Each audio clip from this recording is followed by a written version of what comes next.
God, may the words of my mouth and the meditation in each heart be acceptable in your sight, for you are our strength and our Redeemer. A reminder, we're still in casual summer attire. That's what you're seeing today. And I want us now to think back. For some, it will be a long journey.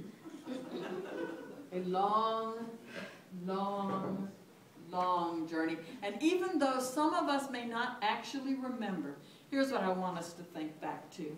To think back to that time when we were baptized. Now, I don't remember mine. I know I was a little tiny baby person, and I know my mother and father, my godparents, my aunts, my uncles. It was quite an affair from what I recall, and the pastor. And some of you know this story. I was adopted, and it was all handled through the church. My pastor's brother was a pediatrician. And he delivered a baby that from a teenager, 14-year-old teenager, who was giving that baby up for adoption. So that was me. And I never made it any place but right to church and right into the arms of my mom and dad right after I was born. So I am sure baptism took place quickly, and I have no recollection of it. But having done a few baptisms in my time and having attended some, I just want us to remember what happened then. Now, if you were baptized as an adult, you're the one who made these promises. But if you were not, like me, our parents and grandparents and others who stood up with us were the ones that made the promises. The promises to God. To bring us up, to place in our hands the scriptures, to make sure we were given the chance, and this is the way I put it, to make our own decision about how we were going to worship through our lives. Now, I say that, but I had no choice. They dragged me to church every single week, and I have the long line of perfect attendance badges to prove it. When I was in church, and my mother was Lutheran, so we went to the Lutheran church, and then it was time for catechetical classes, which meant 3 years of giving up our Saturdays. You know, it was hard to be a Lutheran. To give up our Saturdays to study the catechism. We memorized it honestly, word for word. And then we were confirmed, and then we were part of the church. And then we were asked to do other things. And I have to confess, for me it was like now, and I said this morning, to the band, I'm so glad my mother forced me. I was not a child who wanted to do a lot. It forced me to take piano. 6 years old, I began taking piano. My mother could play, but not really well. But I started taking piano, and so there was my gift. There was my gift, and I played for Sunday school and vacation Bible school. I played for all kinds of things at church. And now I'm doing this, but I have someone else who's going to take my place very soon, so I don't have to do that anymore. So I grew up actually with my parents taking those promises very seriously, making sure that I went to church and I learned. But it wasn't until later on in my life that I actually began to think about everything. And I gave it a lot of thought. Some of you have heard me say my calling to the ministry was at age 12. I talked to my pastor about it, and he was so kind when he said, Ruthie, we don't ordain women, you can't be a pastor. That was a Lutheran church at that time. So I thought, now why in the world is God calling me to do this if I can't? And so as I went on in my woman career in the church, I became president of Florida Lutheran Church Women. I preached almost every single Lutheran church in the state of Florida for Lutheran Church Women's Sundays. I was the one who came in and did that. But the whole idea that Ephesians is trying to get over to us in this particular chapter is we need to think about our baptism. Now remember, and I always want you to think about this, who was getting this information? Who was getting this letter? These were the early churches in Asia Minor And in order to be a part of those early churches, they had a baptism of sort when they brought people into the church. If you remember, over the last few weeks, we've talked about the fact that God has a plan, no matter what we might think, and no matter how far we may go afield, God's going to bring us back into the plan, making sure we have that opportunity. We talked about the diversity and how the diversity was a real challenge, how the Jews thought that the non-Jews, Gentiles, should be Jews first before they became followers of Jesus.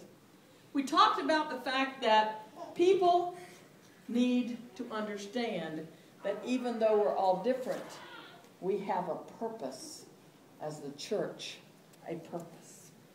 And now today, I'm going to get right down to it because I cannot imagine being more direct than the writer was. It's time for us to grow up. It's time for us to grow up. To grow up and realize that we are all gifted people. Now, if you don't know what your gift is, I invite you to ask someone because they'll tell you. I know that. It's the truth.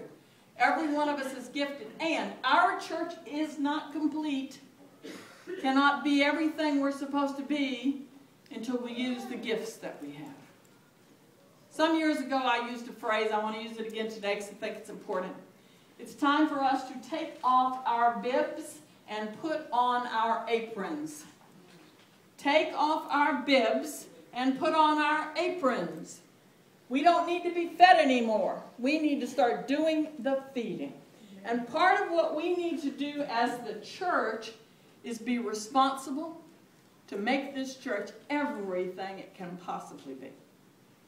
Now, I hope right now you're thinking about your gifts. And I want to talk a little bit about that. Yes, time to grow up. Time to grow up and realize, you know, I need to say something else on that too. Because as I get older, no comments, as I get older, I kind of have this little thing in the back of my head. And it's like, I've done all this stuff, it's somebody else's turn. Confess. Anyone ever felt that way? Like you do stuff and you do stuff and it's time for other people to step forward.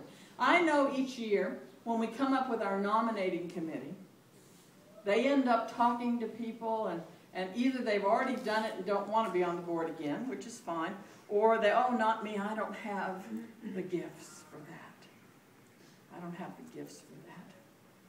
Well, let me tell you, you all have the gift to be on the board of directors. Because what is that about? It's about sitting down together, looking at facts, and making decisions for our church. And that's something that each and every one of us should be doing. Actually, we all should be at board meetings. We all should give input to every single decision that's made because it's our church. It's not my church. It's our church. It's God's church, but we make it up. We follow God's lead. God's lead. Now, I hope you're thinking about your gifts right now. This very, very minute. And just in case you're not, I want to talk to you about some gifts that all of us have. Yes, all of us have. We have the gift of faith given to us by God. It is the only way that we come to believe and trust in our Creator. So we all have that. So many of us, I'm not going to say everyone, but so many of us have this gift to just reach out and touch each other in love. There are people in this congregation that will do anything to make sure others have what they need. Those are the people who are gifted with generosity. Generosity of their time and generosity of their resources. Now, that may not be your gift. None of those things may be your gift other than faith. But here's what I believe has to happen. If we're going to be the church that we're supposed to be, and we need to grow up, and as the scripture says, be mature, we're going to have to put some things aside.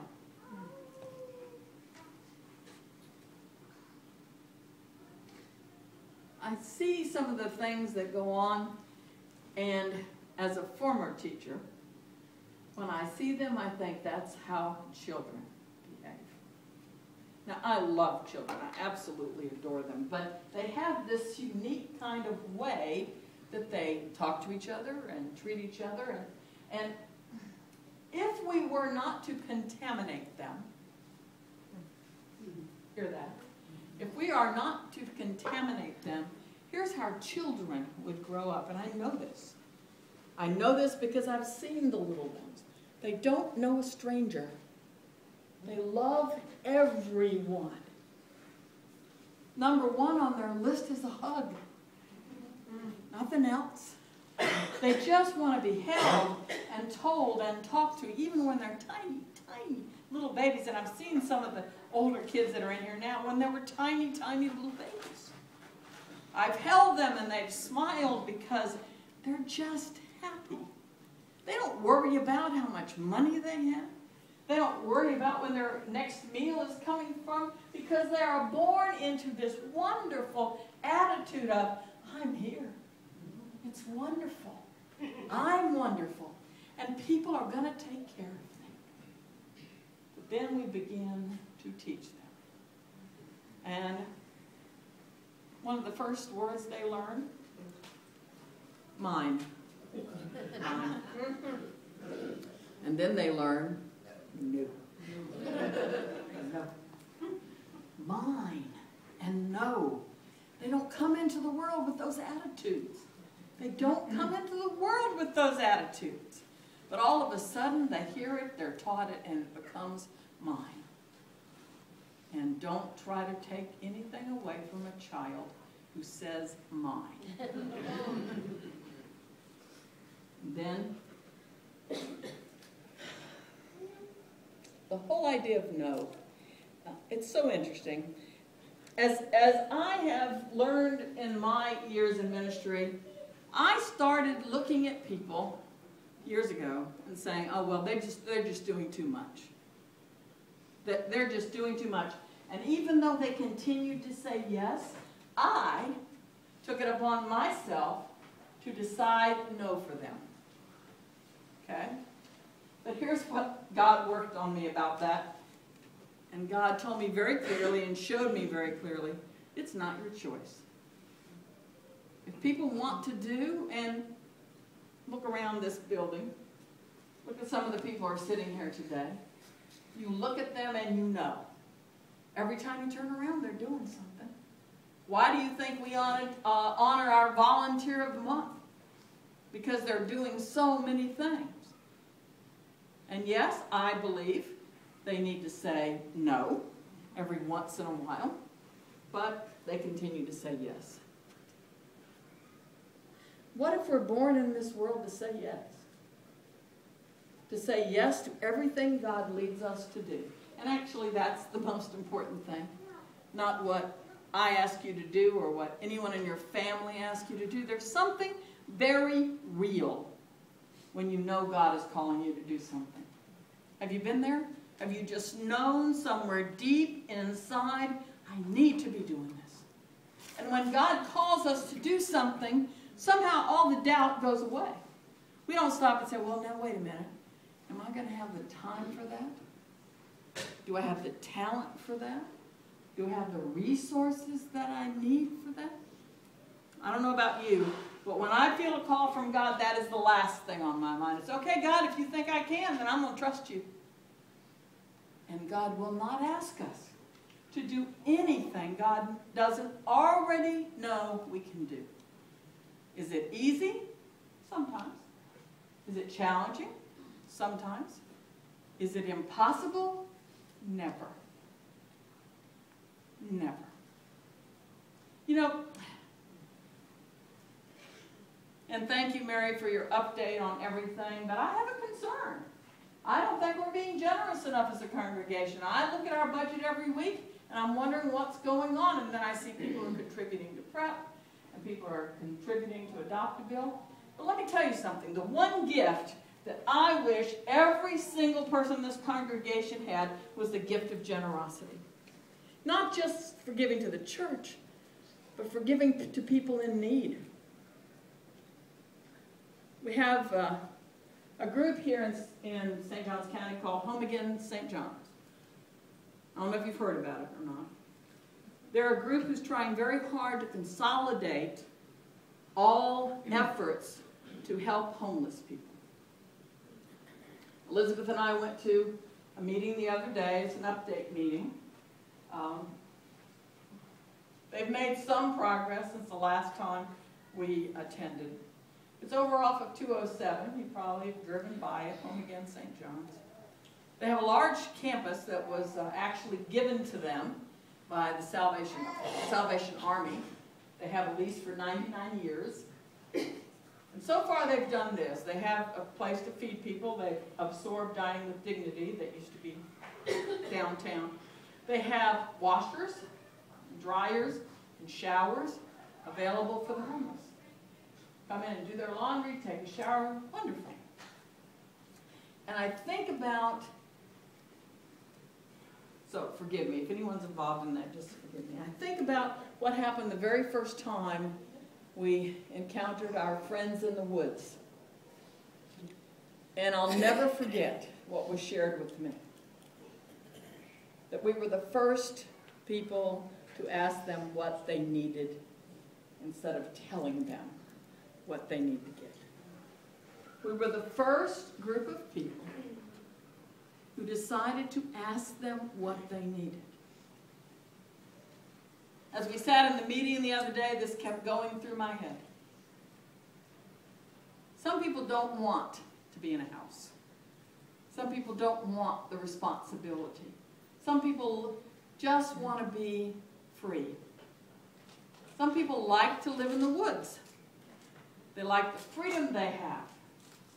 And we're helping those people. Home Again St. John's has decided what the homeless need. They're going to be building houses that give them a place to stay.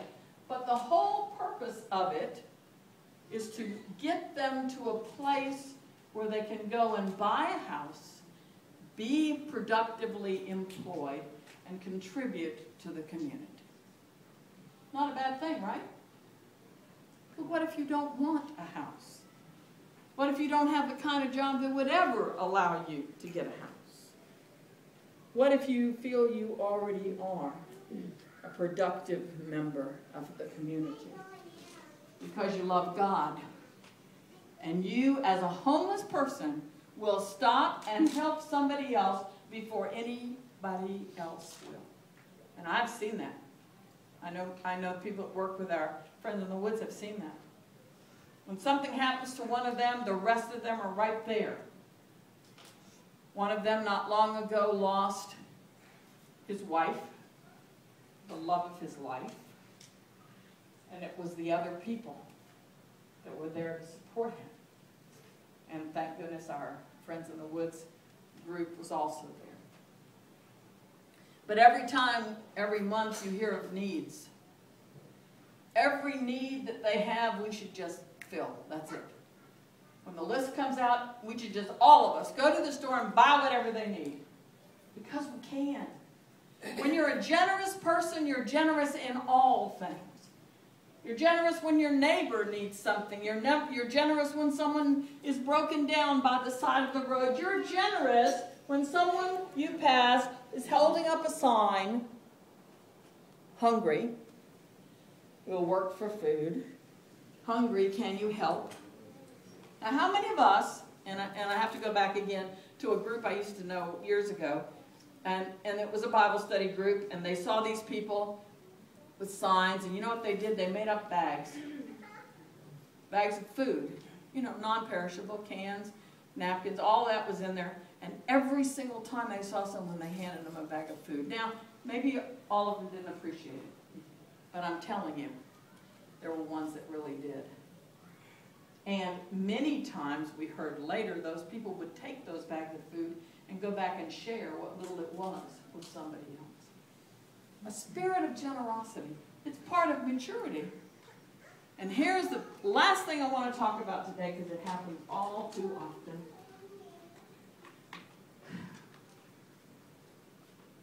Not all of us get along. Let's face it. You have issues with each other. You probably have issues with your person you live with from time to time. But we have to take ourselves above those childish things. Talking about people, behind their back to somebody else, of saying things about people that we just don't know is true.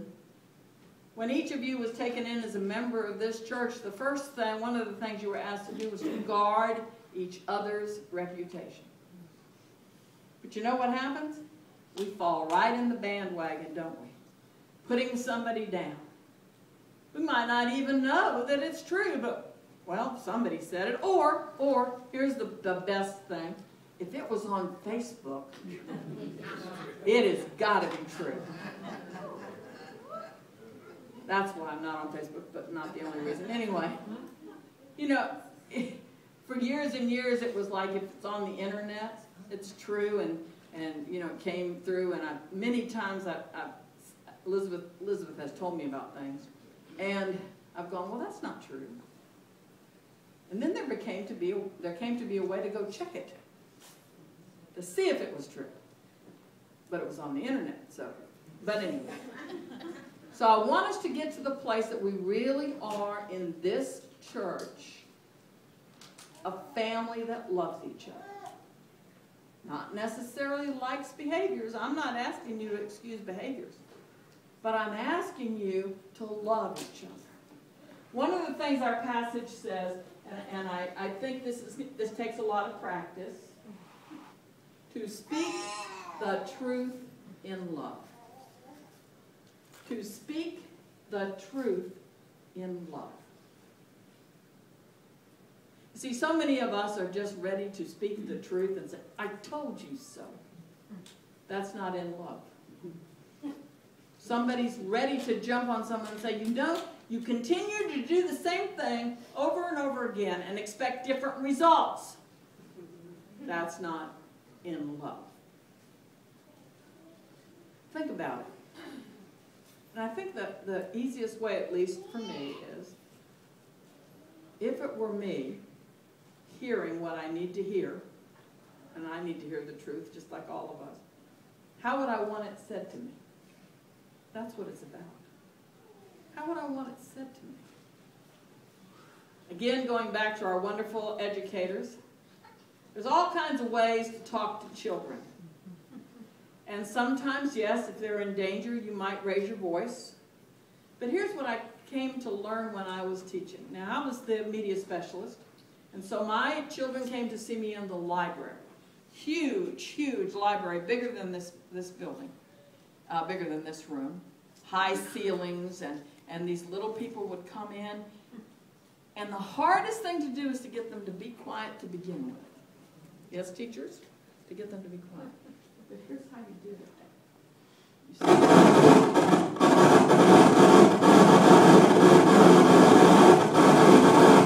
Not me. That's not it. That's not That's what not the secret away.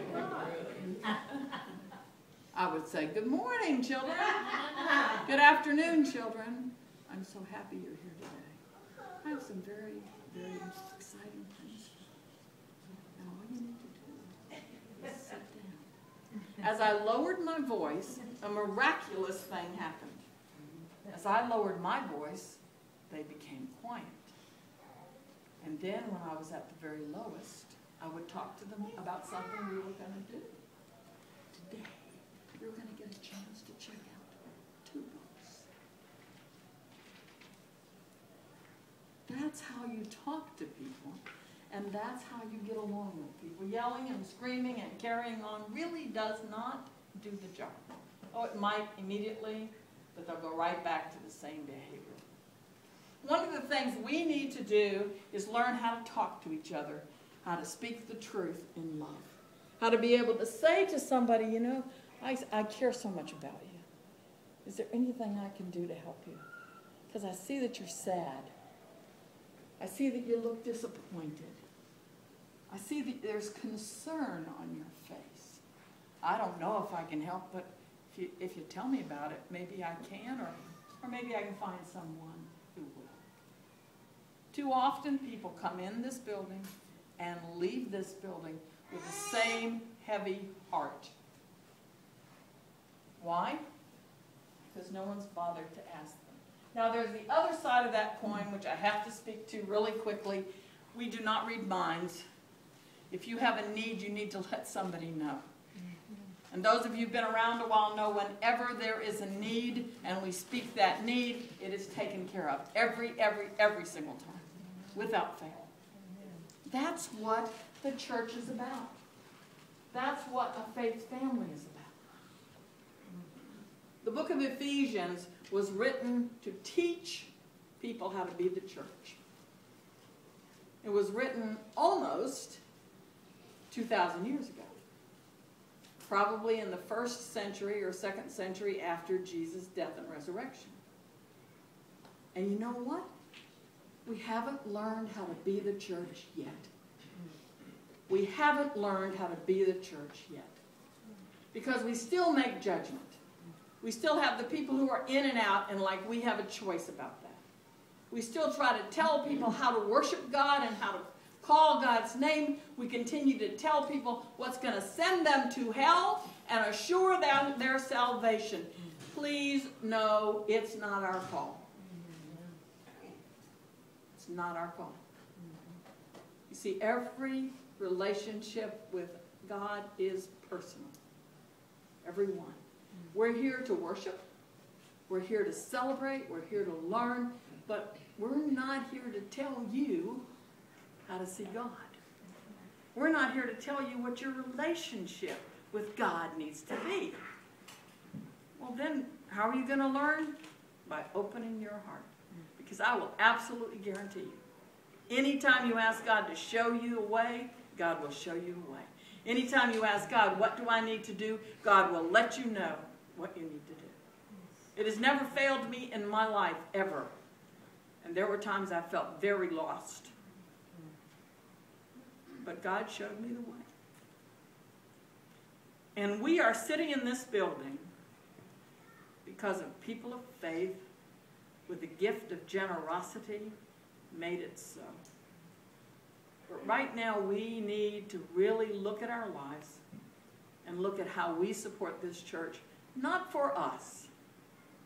Remember, take off the bibs, put on the aprons. It's about the next group of people who's going to come in here. It's about those who've yet to understand that God does not judge them by how they live, how they dress, or who they love. That's what we're here for. Please pray with me. God, we come to you and we're still trying to learn. Trying to learn how to be your church. We have the perfect example in Jesus Christ, except that Jesus Christ didn't say anything about forming a church. Jesus Christ said, renew your relationship with God. Go back to God. Trust God. Love God. Love each other. But a church started, nevertheless. And all this time later, we're still trying to learn how to do it. We can't do it without you, God. We can't do it without your guidance. And so right now we're asking for the power of your Holy Spirit to fill us and to fill this place.